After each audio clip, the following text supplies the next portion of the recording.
So first of all, my wife and I,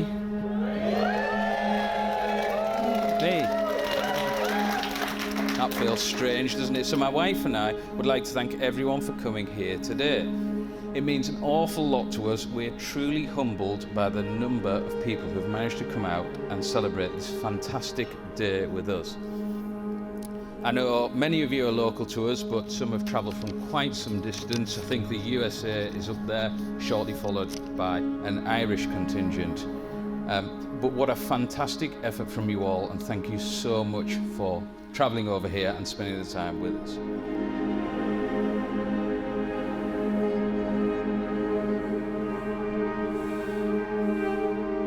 When you fall in love, it is a temporary madness.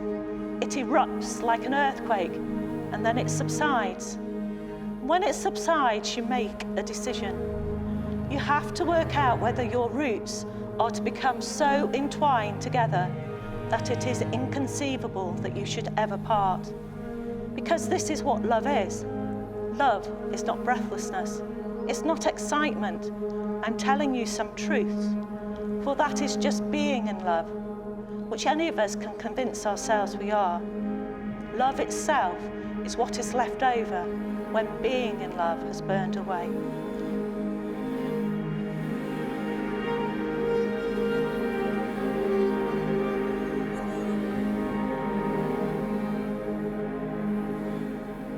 Love is patient, love is kind.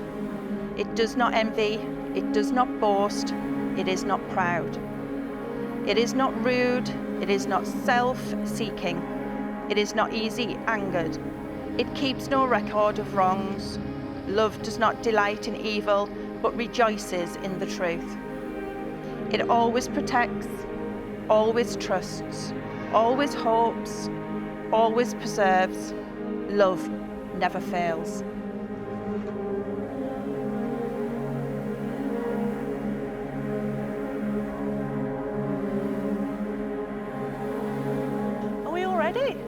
Let's roll. God is love, and those who live in love live in God, and God lives in them. And that is God's promise for Richard and Faye, and for all of us today. I have to say, ladies and gentlemen, this is the point when I wish you were all stood behind me, because the smiles and the happiness is just beautiful. So just imagine it. Let it radiate around you.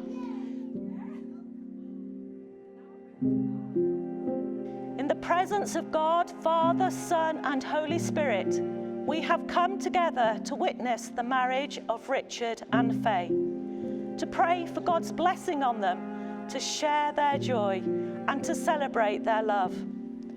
The vows you are about to take are to be made in the presence of God, who is judge of all and knows all the secrets of our hearts. So, Richard, will you take Faye to be your wife?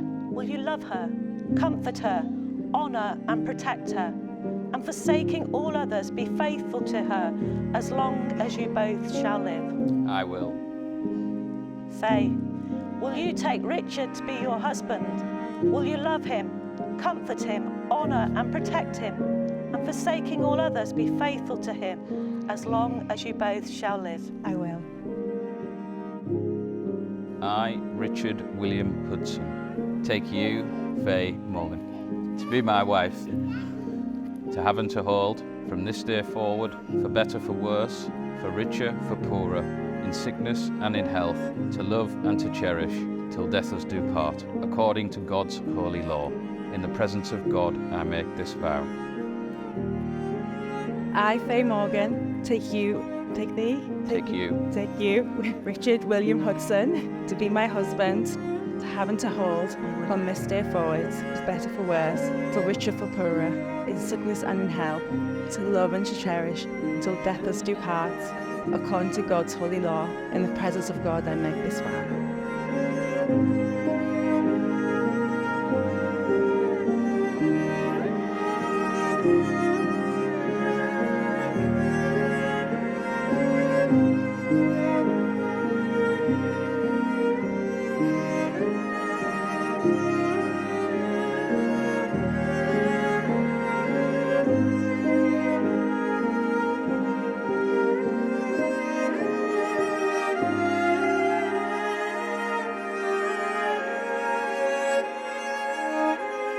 Faye, I give you this ring as a sign of our marriage.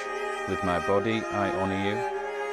All that I am I give to you, and all that I have I share with you, within the love of God, Father, Son and Holy Spirit. In the presence of God and before this congregation, Richard and Faye have given their consent and made their marriage vows to each other. They have declared their marriage by the joining of hands and by the giving and receiving of rings. I therefore proclaim that they are husband and wife, and you may kiss the bride and the bridegroom.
So this is my third Father to the Bride speech, and it was very tempting to just cut and paste the previous copies on the PC. I'd like to extend a very warm welcome to the Hudsons, Jonathan and your family members and friends and acquaintances.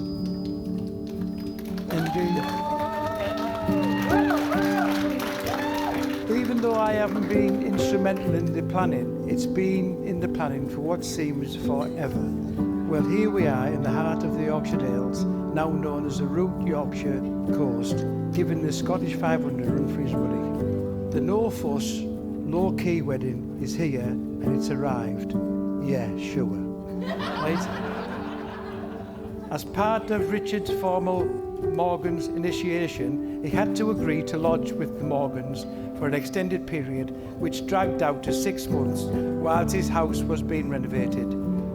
Now, testimony to his endurance and tenacity, more like the baptism of fire, he passed with flying colours, cozying up to Mrs. Lady Morgan, buying her flowers and praising the famed Sunday dinners and eating all his greens and vegetables, smartly with his silver tongue, like a seasoned politician, campaigner, brushing aside sibling rivalry, attempting to claim the favourite stepson status from Michael and Steve. Welcome to you, Richard William.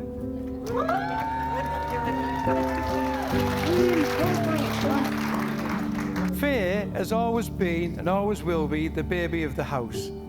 But what a star, a beautiful young lady and a very devoted sister to Lisa and Jane. But Faye is her own greatest critic, always striving to do well. Faye's very engaged young lady and earn admiration from her homely personality, which she gets from me. She's very gregarious and we always admire the way she's conducted herself in her personal trials and tribulations. She has the ability to make us all very proud of her many achievements, especially living in London as a single student, and bring home the bacon and the washing.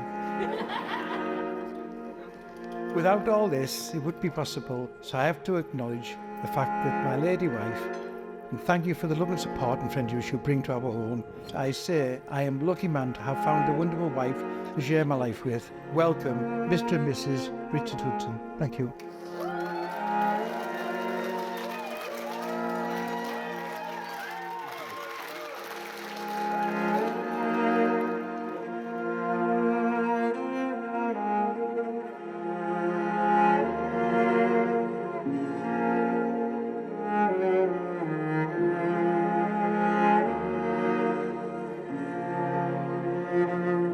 So I wanted to talk to you today about the meticulous planning which has gone into today. On Faye's part, it has to be said, and not mine.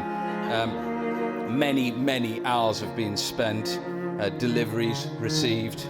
There's been lists compiled, as I'm sure you're aware, in the household. But Faye has been pretty much central to everything that you see here today.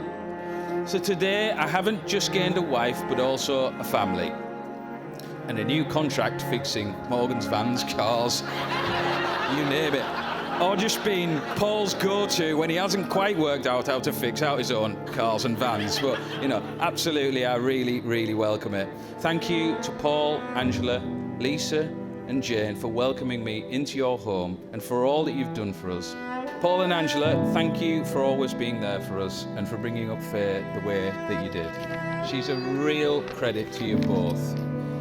I'm sure that my brothers-in-law and I, and it does feel really odd in saying that, but it will agree with me in saying that your generosity is boundless. Whether it's holidays, lodgers, being grandparents, or just making dinner. You're there for each and every one of us, though we know who the favourite is, right?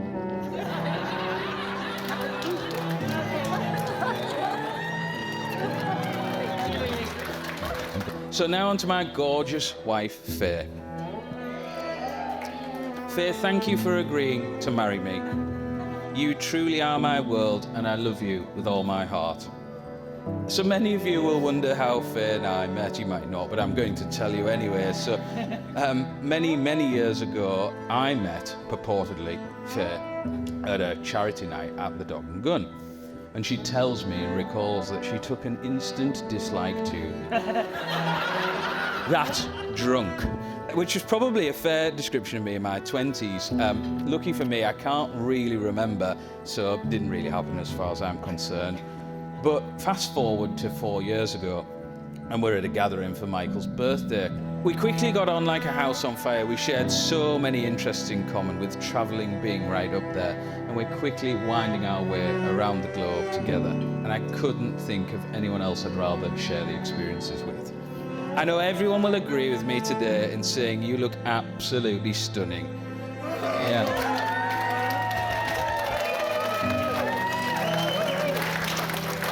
There again, you look stunning to me every day. You are such a kind and intelligent person, and I'm lucky to be able to call you my wife.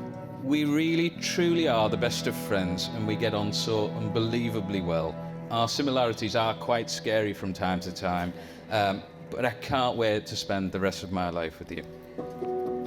So ladies and gentlemen, to my wife Faye, to Faye.